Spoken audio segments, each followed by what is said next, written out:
Kaya kapatid na Glenn at mga mahal po namin sumusubaybay, gusto lang po naming linawin sa mga naaabot ng palatuntunan ito na hindi po ang intensyon o layunin namin ay saktan ang damdamin po ng mga kinaukulan. Hindi po.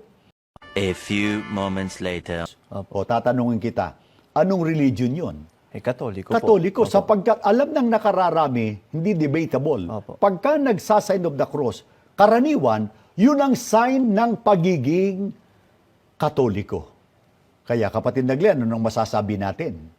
Kaya mga kaibigan po namin, ang Iglesia Katolika Apostolika Romana ay hindi po relihiyong itinatag ng ating Panginoong Hesukristo, kundi ito po ay resulta ng pagtalikod sa pananampalataya ng mga unang alagad ng ating Panginoong Hesukristo. Ito sa Factbusters! Kaya bago muna natin simulan ang ating episode ngayon, iniimbitahan kita na isubscribe itong ating bagong YouTube channel, Factbusters PH, dahil yung lumang channel natin ay nahack po mga kapatid. Kawawa naman tayo, no? Pero pati rin sana ang isa pa nating YouTube channel, Takasuri PH. Paki-subscribe din yan mga kababayan. Ako naman, sige.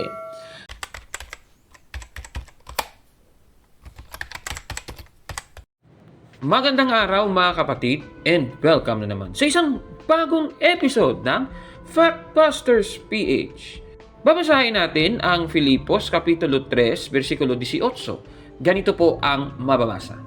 Sapagkat tulad ng madalas kong sinasabi sa inyo noon at ngayon luha ang inuulit ko, marami ang namumuhay bilang mga kaaway ng krus ni Kristo. Sa nabasa natin, may binabanggit si Apostol Pablo sa mga taga-Filipos na mga namumuhay daw bilang mga kaaway ng krus ni Kristo, mga kapatid. At dito, sa talatang ito, nagpapatunay talaga na marami po ang kaaway ng krus ni Kristo.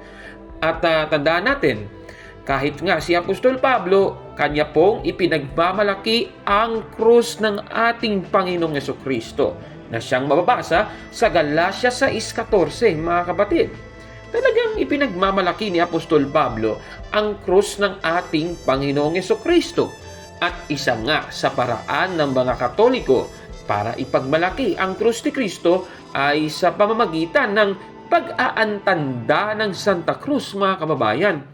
Kaya sa ating episode ngayon, tatalakayin natin ang isang video ng mga ministro ni Manalo na tinalakay ang tungkol sa pagtalikod daw ng iglesia na itinayo ng ating Panginoong Hesukristo. Ito, panoorin natin ang dalawang ministro, mga kapatid. Kapatid na Michael, ipinakilala rin po ba ng Biblia ang mga taong naitalikod ng mga paring Katoliko? Ipinakilala rin, kapatid na Glenn, Opo. gaya ng nalalaman ninyo. Dito po sa aklat ng Apokalipsis 13:16. At ang lahat, maliliit at malalaki, at mayayaman at mga dukha, at ang mga laya at ang mga alipin ay pinabigyan ng isang tanda sa kanilang kanang kamay o sa noo. Ang mga naitalikod po sa pananampalataya ng mga bulaang propeta, binigyan ng tanda, sign. Saan? Sa kanilang kanang kamay at saka sa kanilang noo. Opo, alin po kaya itong tinutukoy na tanda sa noo at kanang kamay? Sa aklat pa rin, kapatid na Glenn, ng Iglesia Katolika. Ito, binasa na rin po namin sa inyo kanina, sa inyong pakinggan ng Aral na Katoliko. Dito naman po sa pahina 11, ganito ang ating matutunghayan. Ang tanda ng Santa Cruz. Ang tanda ng Santa Cruz ay siyang tanda ng taong Katoliko. Ang paraang ginagawa sa paggamit ng Santa Cruz ay dalawa, ang mag-antanda at ang mag-krus.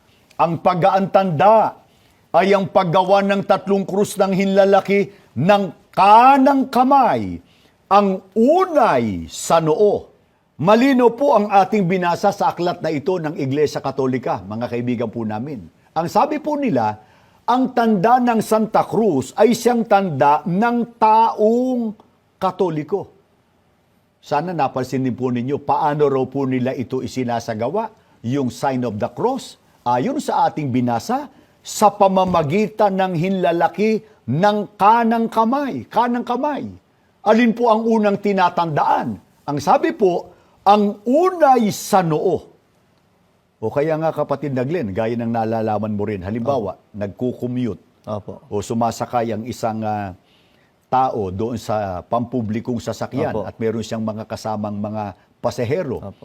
Yung jeep o kaya yung bus, dumaan sa tapat ng simbahang Katoliko. Yung kasama niyang passengers, Opo. biglang nag-sign of the cross. O Opo. tatanungin kita, anong religion yon? Katoliko po. Katoliko, Opo. sapagkat alam ng nakararami, hindi debatable. Opo. Pagka nagsasign of the cross, karaniwan, yun ang sign ng pagiging Katoliko. Kaya kapatid na Glenn, anong masasabi natin? Kaya mga kaibigan po namin, ang Iglesia Katolika Apostolika Romana ay hindi po relihiyong itinatag ng ating Panginoong Hesukristo, kundi ito po ay resulta ng pagtalikod sa pananampalataya ng mga unang alagad ng ating Panginoong Hesukristo. Ay grabe naman itong paninira nila, no? Ayon sa kanila, ang Iglesia Katolika daw ang mga natalikod dahil sila ay may tanda sa kanilang kanang kamay at sa noo na yung kanilang ginagawa, ina-associate nila sa sign of the cross ng Iglesia Katolika, mga kababayan. At ginamit nila yung Apokalipsis 13:16 na may binabanggit na tanda sa kanilang kanang kamay o sa noo. At binasa nila ang aklat na siya ang inyong pakinggan, ang aral na Katoliko ni Enrique de Mon to prove their claim, mga kapatid. Tanong, totoo ba ang kanilang mga sinasabi, mga kapatid? Sige nga, titignan nga natin, mga kapatid. Sige, balikan natin yung talata na kanilang binasa. Apokalipsis 13:16. Doon sa kanilang binasang talata, yung sabi doon, sa kanilang kanang kamay o sa noo. Yan ang nakasulat. Yan po. Yan talaga. So yung nakalagay, sa kanilang kanang kamay o sa noo, hindi po sa kanilang kanang kamay at sa noo. Hindi ganon. Ang nakalagay, sa kanilang kanang kamay o sa noo. Tanong mula dito, sign of the cross ba ang tinutukoy sa Apokalipsis 13:16, mga kapatid, na siyang claim ng mga taga-iglesia ni Cristo ni Manalo? Base sa aklat na siya ang inyong pakinggan ng aral na Katoliko? Sige nga, tingnan nga natin, mga kapatid. Hinanap natin yung aklat. Ito po yon, siya ang inyong pakinggan ni Enrique de Mon, page 11. At yan po talagang nakalagay, mga kababayan. Nakikita nyo po sa inyong mga screen. At yan talagang nakasulat, ano? So, ganun talaga. At alam nyo po ba ang nadiskubre natin, mga kapatid? Di naman po nila kinumpleto ang pagbasa sa aklat, mga kababayan. Kaya nga may dot sa dulo ng kanilang ipinakita sa screen, mga kapatid. Ano bang nakasulat doon sa karugtong? Di ipagpatuloy natin. Babasahin natin ulit, mula sa simula. Ang paghahantanda ay ang paggawa ng tatlong krus ng hinlalaki ng kanyang kamay. Ang unay sa noo. Yung karugtong, ano ba? Meron pa Ang sabi, ang ikalawa ay sa bibig. Ang ikatlo ay sa dibdib. Kasabay ang panalangin sa ating Panginoong Diyos. Ang tanda ng Santa Cruz ang ipag-adya mo sa amin, Panginoon naming Diyos, sa mga kaaway namin. Napakaliwanag po ng ating nabasa. Ibig sabihin, sa pag-aantanda, gamit ang iyong kanang kamay, maglalagay ka daw ng tatlong krus. Una, sa noo. Ikalawa, sa bibig. At ikatlo, sa dibdib, mga kapatid. At kung Katoliko ka na talagang alam mo talaga ang mga ginagawang ito, kailan ba ito ginagawa? Diba? Ginagawa ito sa banal na misa, mga kababayan. At itong binasa nila, hindi naman po ito tumutukoy sa sign of the cross na ginagawa ng mga Katoliko bago at pagkatapos magdasal. Iba po yun, mga kapatid. Naku naman. Tanong, pag-aantanda ba ang tinutukoy sa Apokalipsis 13:16? Kasi sabi sa talata, sa kanilang kanang kamay o sa noo. Ano bang ibig sabihin nito? Pinapalitaw kasi ni Michael Sandoval na yung nakasulat na sa kanilang kanang kamay o sa noo ay parehas doon sa phrase na sa kanilang kanang kamay at sa noo, na yan po talaga ang pinagbabatayan ng kanilang aklat na binasa. Titingnan natin mga kapatid. Magkaiba ba ang phrase na ito sa kanang kamay at sa noo at saka yung sa kanang kamay o sa noo? Titingnan natin yan. Ang salitang at o sa Ingles ay and at ang salitang o sa Ingles naman ay or. Yan po. Parehas ba yun o magkaiba? Kasi sa dalawang phrases, yun lang ang pagkakaiba ng dalawang phrases, yung salitang at yung salitang o, mga kapatid. Kung sa English nga, sa New Revised Standard Version ang nakalagay, the right hand or the forehead. Kaya nga sa kanilang kanang kamay o sa noo. Kasi nga sa English, the right hand or the forehead. Parehas ba ito sa isa pang phrase na the right hand and the forehead? Susuriin natin yan, mga kababayan. Sige, gagamitin natin ng aklat, A Practical Grammar of the English Language ni Edward Hazen, page 172. Isinulat ito noong 1844. Ganito po ang ating mababasa. Ililiwat ko na nga sa Tagalog para mas maganda. Ang mga conjunction o pang-ugnay ay nag-uugnay ng mga predikasyon, parirala, pati na rin ang mga salita na may parehong kaugnay sa iba pang mga salita o pagkakaugnay ng mga salita. Additive conjunctions. Halimbawa, and, as well as, also, likewise, to, that, farther, further, furthermore, besides, nay, moreover. Ang mga conjunction na ito ay nagpapahiwatig ng karagdagan sa maaaring nauna. So yung salitang and, o sa Tagalog ay at, ito pala ay ginagamit para idagdag ang pangalawang salita sa unang salita, mga kababayan. Mula po sa phrase na sa kanang kamay at sa noo, yung pangalawang set ng salita sa noo. Ito idadagdag mo doon sa unang mga salita sa kanang kamay. Yung salitang at dito, ibig sabihin, nagpapahiwatig na ang kanang kamay at yung noo, sabay po na nilalagyan, mga kapatid. Kasi nga, additive conjunction, yung nasa gitna, yung salitang at, klarong-klaro naman po yan. Sa paghahantanda, naglalagay ka ng krus gamit ang hinlalaki ng kanang kamay doon sa noo, mga kababayan. So, ibig sabihin, magkakasabay na ginamit yung kanang kamay at yung noo dito. At dahil dito, ito ang akmang phrase para sa nasabing gawain, yung pag-aantanda. So, ibig sabihin, sa pag-aantanda, dapat yung phrase sa kanang kamay at sa noo.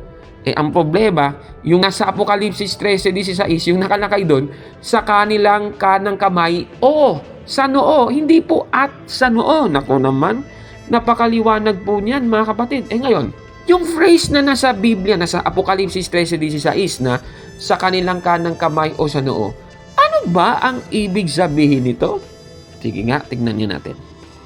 Pabalikan natin ang aklat at ipagpapatuloy ang pagbasa. Alternative conjunctions, halimbawa, or, nor, else, otherwise. Ang mga conjunction na ito ay nagpapahiwatig ng alternatibo sa maaaring nauna o sa kasunod pa.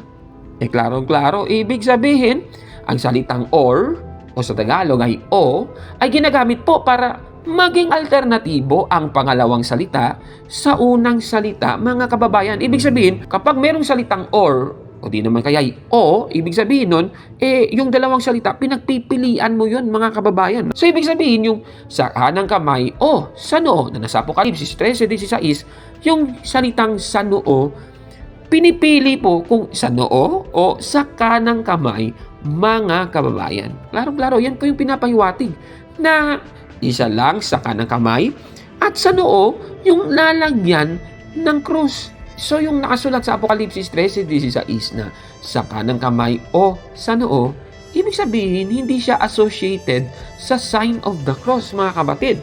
Katunayan, sa pag-aantanda, hindi ka naman naglalagay ng krus sa kanang kamay, kundi ginagamit ang hinlalaki ng kanang kamay para lagyan ng krus ang noo. Napakaliwanag po niyan.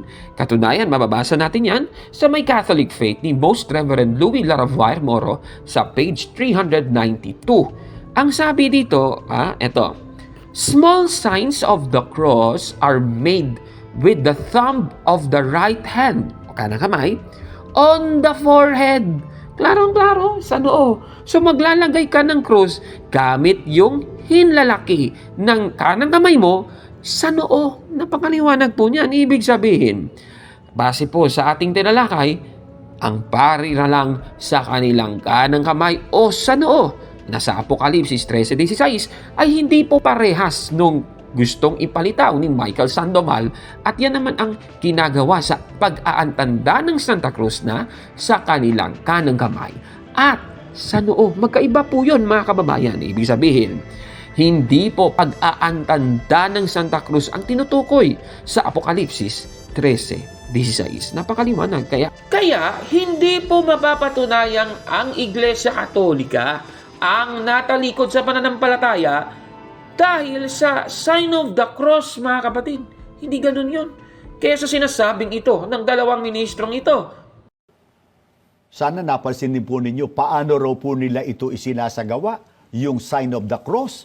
Ayon sa ating binasa, sa pamamagitan ng hinlalaki ng kanang kamay. Kanang kamay. Alin po ang unang tinatandaan? Ang sabi po, ang unay sa noo. O kaya nga kapatid na Glenn, gaya ng nalalaman mo rin, halimbawa, nagkukommute o sumasakay ang isang tao doon sa pampublikong sasakyan at meron siyang mga kasamang mga pasahero. Yung jeep o kaya yung bus, dumaan sa tapat ng simbahang Katoliko.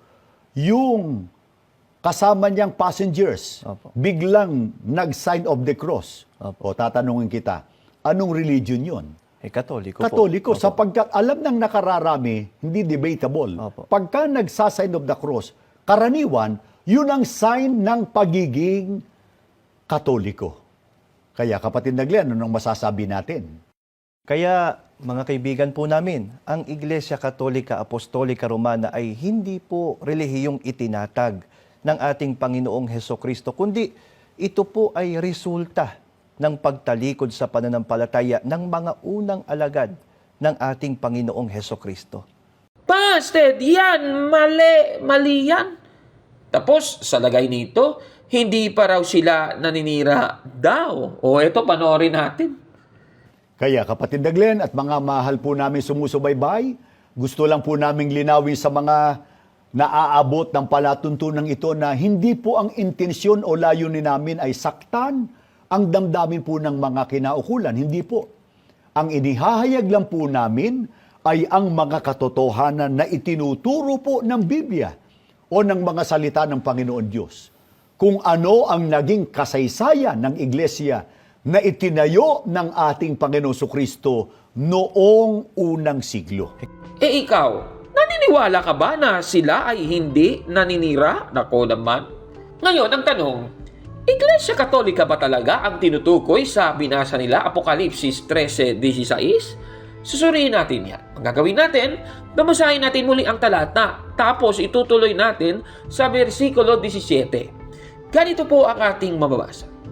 At ang lahat maliliit at malalaki at mayayaman at mga dukha at ang mga laya at ang mga alipin ay pinabigyan ng isang tanda sa kanilang kanang kamay o sa noo, at nang huwag makabili o makapagbili ang sinuman, kundi siyang mayroong tanda sa makatuwid ay ng pangalan ng hayop o bilang ng kanyang pangalan. Dito po sa nabasa natin, base sa mga talatang ito, ang may tanda lamang ang makakabili. Klarong-klaro po yan, mga kababayan.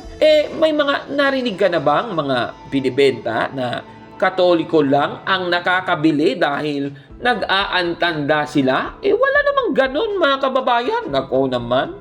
Kaya hindi po bagaan tanda ang tinutukoy sa Apokalipsis 13:16. Hindi sign of the cross yun. Nako naman, kawawa naman. Wala ka namang naririnig na produkto na yung pwedeng bumili nun, mga Katoliko lamang dahil sila lang ang nag-aantanda. Nako naman, grabe naman yan. Kaya hindi po mapapatunayan na ang Iglesia Katolika ang natalikod sa pananampalataya dahil sa sign of the cross, mga kapatid. Ano po masasabi ninyo sa ating episode ngayon? Comment down below, mga kababayan. At kung like mo ang video na ito, paki-smash ng like button at mag-subscribe sa ating YouTube channel, Factbusters PH. Tsaka nga pala, bisitahin din ang isa pa nating YouTube channel, Tagasuri PH, mga kapatid. Kaya, huwag maniwala sa sabi-sabi. check muna kung fact nga talaga. Hanggang sa susunod na episode, ako po si Caborno. At ito ang Factbusters. Naku naman, talagang chismis na ng kanilang sinasabi. Ako. Mga kapatid, magandang araw po at kapayapaan ay maghari sa ating isipan at sa ating puso. At follow and subscribe, Factbuster PH at The Beloved Catholic sa Facebook page ni Caburnok. At abangan nyo si Caburnok, no?